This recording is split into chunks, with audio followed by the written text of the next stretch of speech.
जय श्री कृष्ण, जय श्री राधे। स्वागत है आपका अर्थव रामावत ज्योतिष सलाह केंद्र में। आज मैं आपको बताने वाला हूँ कर्ज मुक्ति का उपाय। उपाय के बारे में जानने से पहले एक जानकारी आपको मैं देना चाहूँगा कि उपाय से क्या होता है। कुछ लोगों के प्रश्न रहते हैं। देखो, उपाय कैसे काम करते हैं। आज मैं जैसे कर्ज मुक्ति का उपाय बता रहा हूँ, तो उस उपाय को करने से क्या होगा। जिसके ऊपर परब्रह्म की कृपा होगी, परमात्मा की कृपा होगी, और जो पूर्ण श्रद्धा विश्वास से उपाय करेगा उसको तो लाभ मिलेगा ही मिलेगा। और उपाय का लाभ कैसे मिलेगा? जिस जिस काम को आप करते हैं, जो आपके इनकम के स्रोत हैं या जो काम कर रहे हैं जिससे आपको फायदा हो रहा था, उसमें रुकावट आ गई थी, जिससे आपके ऊपर कर्जा हो गया, तो उस कार्य की रुकावट दूर होगी, उस कार्य में उन्नति होगी, आपका भाग्य उदय होगा, आपकी इनकम बढ़ेगी और आप जल्द से जल्द पैसा चुकाकर कर्ज से मुक्त होंगे। ऐसा नहीं है कि उपाय किया पैसों की बारिश हो जाएगी, नहीं।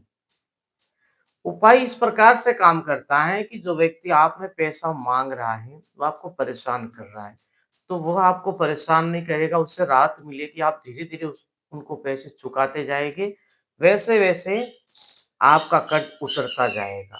तो उपाय से आपके भाग्य में उन्नति होगी, कर्ज मुक्ति का कोई न कोई मार्गदर्शन मिलेगा आपको। आपके कर्ज मुक्ति के लिए आपकी इनकम बढ़ेगी। उपाय बिल्कुल सरल है, करना क्या है? वीडियो पूरा अंत तक अवश्य देखें, उस उपाय को समझें। सप्ताह में कोई भी दिन, 7 दिन होते सप्ताह में, कोई भी दिन जिस दिन सर्वात सिद्धि योग हो, सिद्ध नक्षत्र योग हो या प्रशस्त योग हो, रवि पुष्य योग हो, गुरु पुष्य योग हो, ऐसे शुभ योगों में दिन का कोई भी अच्छा समय आप देख ले, चौगड़िया देख ले, मुहूर्त देख ले, और आपको 5 गुलाब के फूल लाने जिसकी पंखुड़ी टूटी हुई नहीं हो, बिल्कुल सुंदर, स्वच्छ और बिल्कुल बिना टूटा हुआ एक गुलाब का फूल हो। ऐसे ही 5 गुलाब के फूल आपको लाने हैं। एक सफेद कलर का कपड़ा, 1.25 मीटर, इस प्रकार का सफेद कलर का कपड़ा, 1.25 मीटर कपड़ा अपने सामने ऐसे बिछा देना है। उसके बाद में हाथ जोड़ के मन में प्रार्थना करनी, मुंह से ऐसे बोलना नहीं, आवाज बाहर नहीं आनी चाहिए।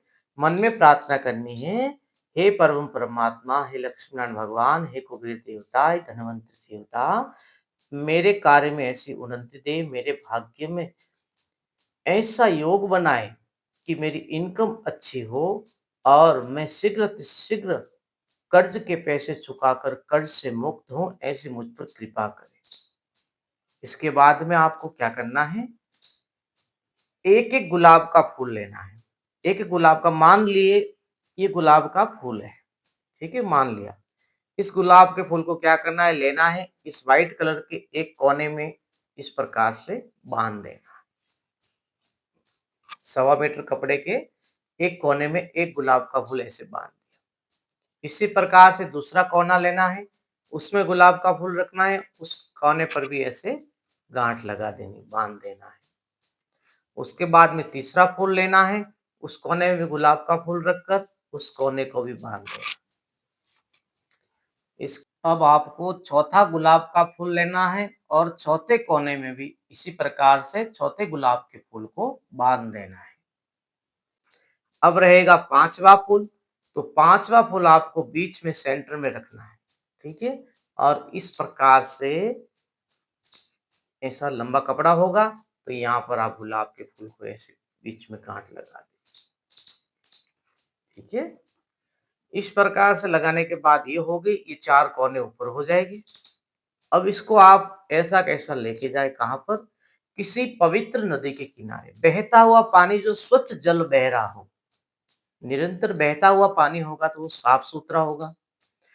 तो आपको क्या करना है, उस गंगा, यमुना, सरस्वती, तापी, कावेरी, कोई भी आपके आसपास में शुद्ध नदी का जल हो, बहता हुआ पानी हो, कोई ऐसा तीर्थ स्थान हो या तीर्थ की नदी हो, वहां पर जाकर आपको हाथ में रखना है ये, और मन में प्रार्थना करनी है कि मैं शीघ्र कर्ज से मुक्त हूँ, ऐसी मुझ पर कृपा हो, ऐसी मेरी इनकम हो। इस प्रकार से मन में प्रार्थना करके वह आपको नदी में प्रवाहित कर देना है। ये उपाय आपको करना है सप्ताह में किसी भी एक दिन, जिस दिन सर्वार्थ सिद्धि योग हो, प्रशस्त योग हो, गुरु पुष्य योग हो, रवि पुष्य नक्षत्र हो, उस दिन ये उपाय आपको करना है। मन में पूर्ण विश्वास रखिए। बस आप अपने काम में मस्त हो जाए। मन में अपने इष्ट देव को भी प्रार्थना करते रहे, मुझ पर कृपा करें।